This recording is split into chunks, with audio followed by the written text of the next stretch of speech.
Build a warm family. With these words, my wife left this world. After losing my beloved, I became like a shell of a person. Then, I met a new female employee. Her mannerisms reminded me of my wife, and the gaping hole in my heart began to fill slowly. This person. Seeing a photo of my wife and me, she broke down in tears upon speaking my wife's name. Then the woman made a proposal to me. My name is Tom Healy. I married Jessica when I was 35, but at 40, Jessica was diagnosed with breast cancer. Despite treatment, she passed away 2 years later. Jessica died on a rare snowy day in the city. Lying in bed and looking out at the snow falling outside, Jessica said, "I wanted to see spring flowers. Tom, thank you so much for everything. Do you remember our dream? To build a warm family." I couldn't respond. Our dream was to build a warm family with our children. My parents divorced when I was small. I don't remember my father. I lived with my mother alone, but I grew tired of her constantly changing boyfriends. After graduating high school, I left home and had hardly been in touch since. On the other hand, Jessica had almost no memory of her parents talking. They exchanged only the bare minimum of words. She said she felt very uncomfortable in her own home. Neither of us had high hopes for marriage. But as we grew closer, we naturally felt that we wanted to stay together forever. What kind of warm family would it be? Isn't it spending time thinking about each other with the feelings you have now? We will surely be happy.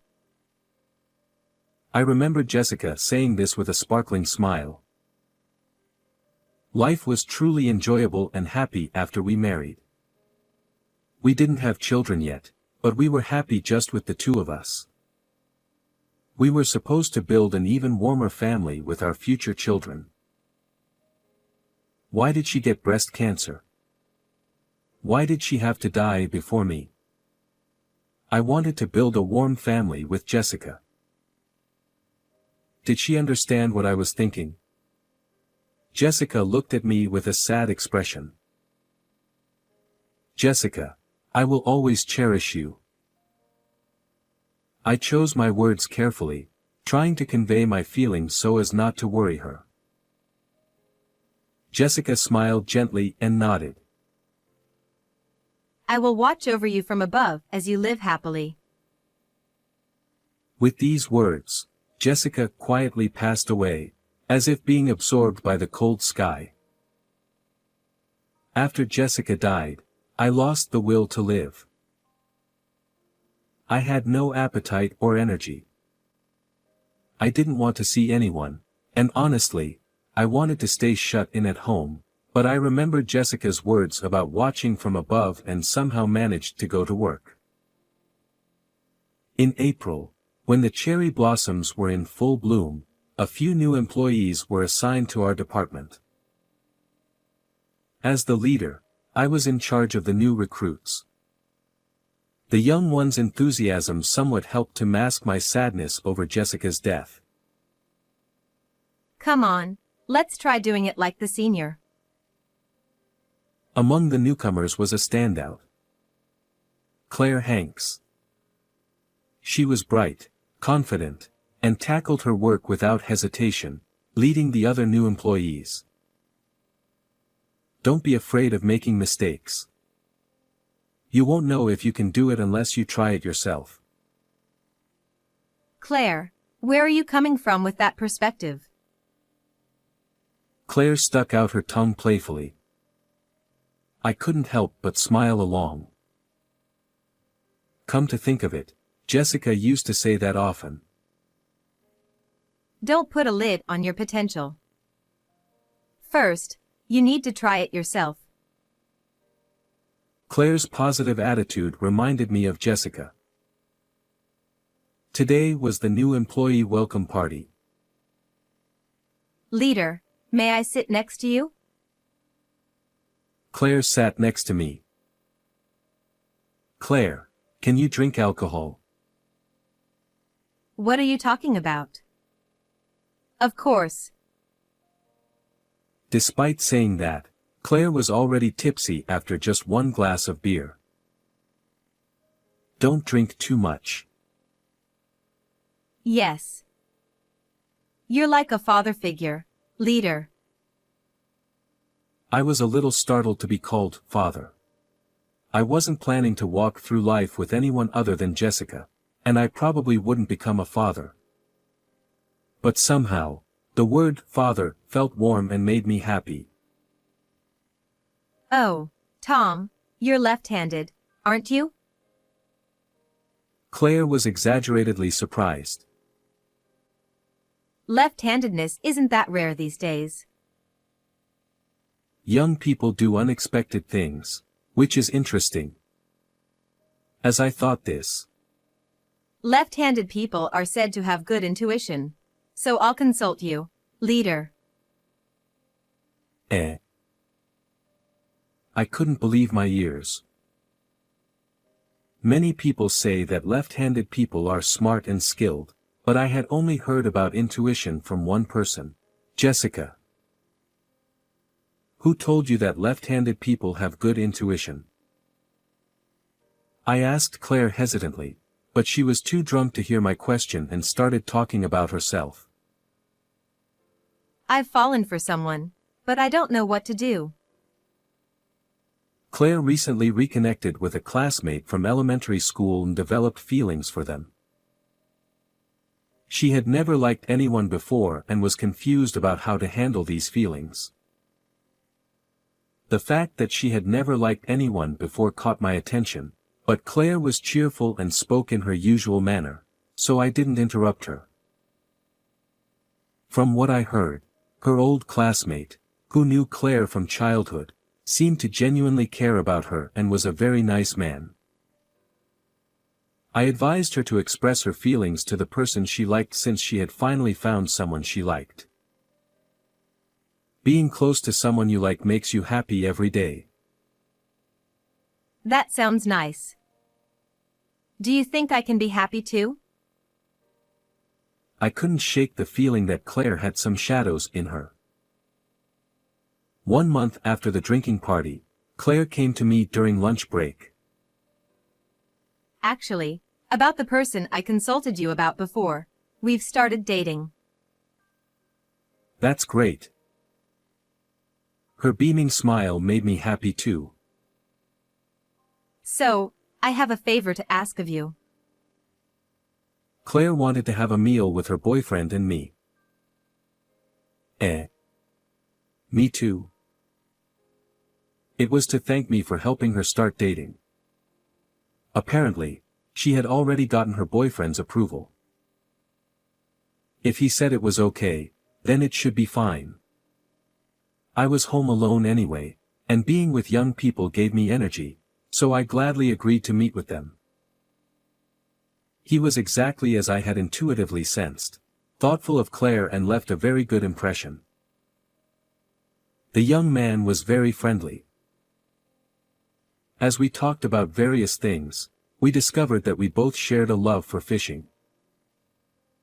Since the passing of someone dear, I hadn't felt like going fishing, but the conversation led to us deciding to go fishing together as a trio.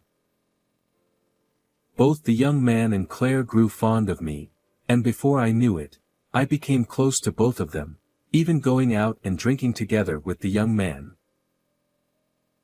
The two of them began to fill the void in my heart. Before long, these two became important to me.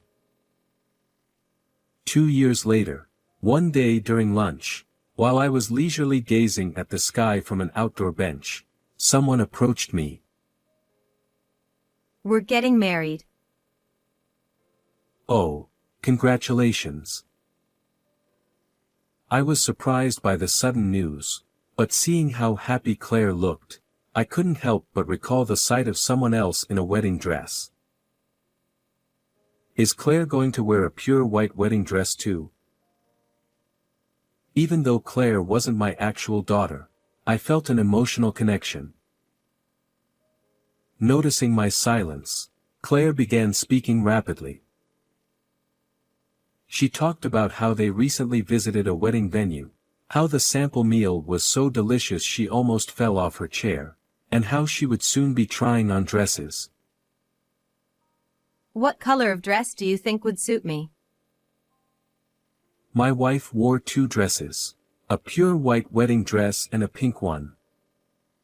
My wife loved cherry blossoms. I suddenly remembered that I still had some photos on my phone. Searching through the photo album filled with the radiant smile of my wife, I found the wedding pictures and showed them to Claire.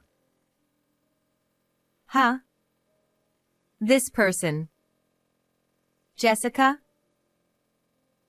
Upon seeing the picture of my wife and me, Claire mentioned my wife's name and broke down in tears. Did you know Jessica? Claire nodded repeatedly as she wiped her tears. She was my mentor. So, you were her husband. Claire began to excitedly share her relationship with my wife, her tone revealing the deep affection she had for her. Claire's father had been mostly absent from her life since she was young, and her frail mother had passed away when Claire was in the 3rd grade. Her father, indifferent to his daughter, left Claire to live with her paternal grandmother. But when Claire was in her 2nd year of middle school, her grandmother died in an accident. Claire said she deeply resented her father, who didn't even attend the funeral. Becoming completely alone, Claire was placed in a facility, where she began to spiral out of control. One day, while she was skipping class and wandering near the school gates, the school nurse, Jessica, called out to her. Since you came all the way to school, why don't you at least have lunch? Jessica took Claire to the nurse's office. That sounds just like Jessica. The basics of living start with eating. I recalled how often Jessica would say those words. Jessica listened intently to Claire's story. She even shared her own experiences with Claire, who, in turn, felt a strong sense of trust toward Jessica, believing she could confide in her. Jessica must have seen something of herself in Claire's complex family situation and couldn't leave her alone. After that, Claire began attending the nurse's office regularly, and thanks to Jessica, she turned her life around and began to look forward with hope. There's something I want to tell Miss Jessica. Can we meet her next time? Actually, Jessica is no longer here.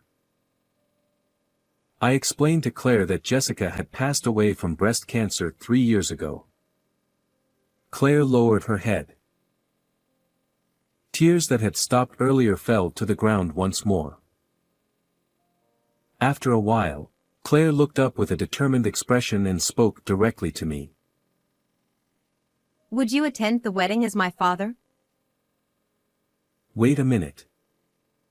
That's a bit much, isn't it? I instinctively rejected Claire's proposal, but her determination was unwavering. My real father won't come to the wedding. My fiancé and his parents know about my situation and have told me I can have the wedding any way I want. Claire said that she felt a sense of warmth and security in Jessica as a mother and in me as a father. You two are like family to me. Her words nearly brought me to tears. Jessica and I met at different times and in different places, yet here was someone who considered us her parents. I felt that the warm family I thought was unattainable was now within reach. For the first time in a long while, I felt Jessica close by, and my resolve solidified. All right. I'll attend the wedding as your father. Thank you. Claire's usual cheerful voice echoed through the air. That's why you resemble Jessica so much, Claire. I guess children do take after their parents. Huh? Claire turned around, but I shook my head. It's nothing, I said with a smile. On the day of the wedding, I found myself dressed in a morning coat I never thought I would wear, and my nerves quickly heightened. His parents seemed to have heard about me from the couple and accepted me without hesitation. Please take care of her for a long time. Hearing those words from his parents, I felt genuinely relieved that Claire had married such a wonderful person. Dad. Claire's words made me turn around. Wearing a pure white wedding dress, she looked at me with a shy smile. You look absolutely stunning. Tears welled up in my eyes. Dad, I'm counting on you today. Claire's radiant smile overlapped with Jessica's. During the ceremony, watching Claire so full of happiness, I felt as if I were in a dream. The newlyweds were too busy to enjoy the delicious-looking food. Claire will probably lament later about how she couldn't eat. I thought as I watched them with a smile. Then, after the outfit change, they reappeared. The doors opened to the sound of sparkling music. Oh. I quickly opened my phone. That's the same dress Jessica wore. Claire was wearing a pink dress adorned with scattered cherry blossom petals. The dress was accented with green lace ribbons in places, and both Jessica and I had fallen in love with it at first sight. There was no doubt. Tears streamed down my face, blurring my view of Claire in her beautiful dress. Claire looked at me and smiled warmly. As the ceremony neared its end, the host spoke. Next, the bride would like to express her gratitude to everyone. The room dimmed. Thank you so much for gathering here today to celebrate with us. In her usual bright and clear voice, Claire began to speak, looking directly at each person in the room. After expressing her gratitude to her friends, her partner, and his parents, she finally looked straight at me and began to speak. My mother passed away when I was very young, and my father disappeared. The grandmother who raised me is also no longer with us.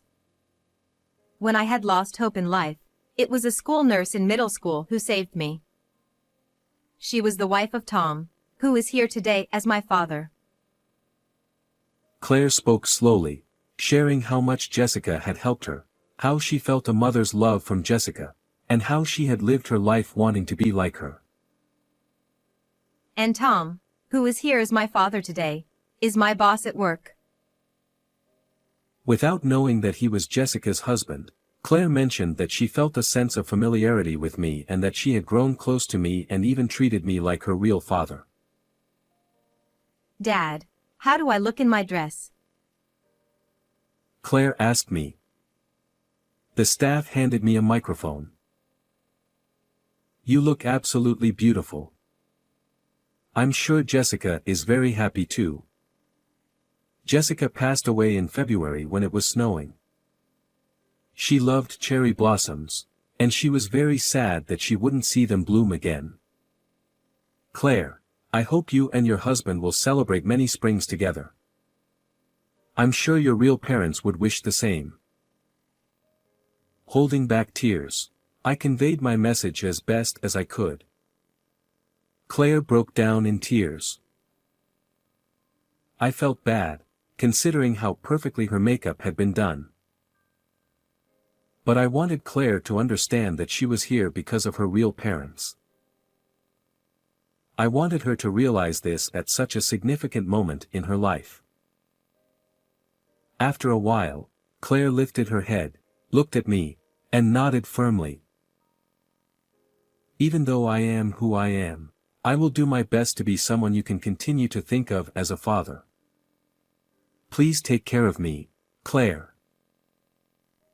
In response to my words, Claire smiled and waved both her hands. And so, the wedding, filled with happiness, came to a close. A year later, Claire gave birth to a baby girl. Claire sends me photos of the baby every day. This is how life continues. It's a blessing. Meeting Claire, who sees me and Jessica as her parents, allowed me to fulfill the promise I made to Jessica. This is what a warm family is. Blood ties don't matter. It's the love, the desire to cherish each other, and the wish to walk together that envelopes everyone and creates a warm family. Of course, Jessica is part of that too. Feeling Jessica watching over us from above, I cherish this happiness as I continue to live. I looked up at the sky and made that vow. How did you enjoy this story? Don't forget to subscribe to the channel. See you in the next video.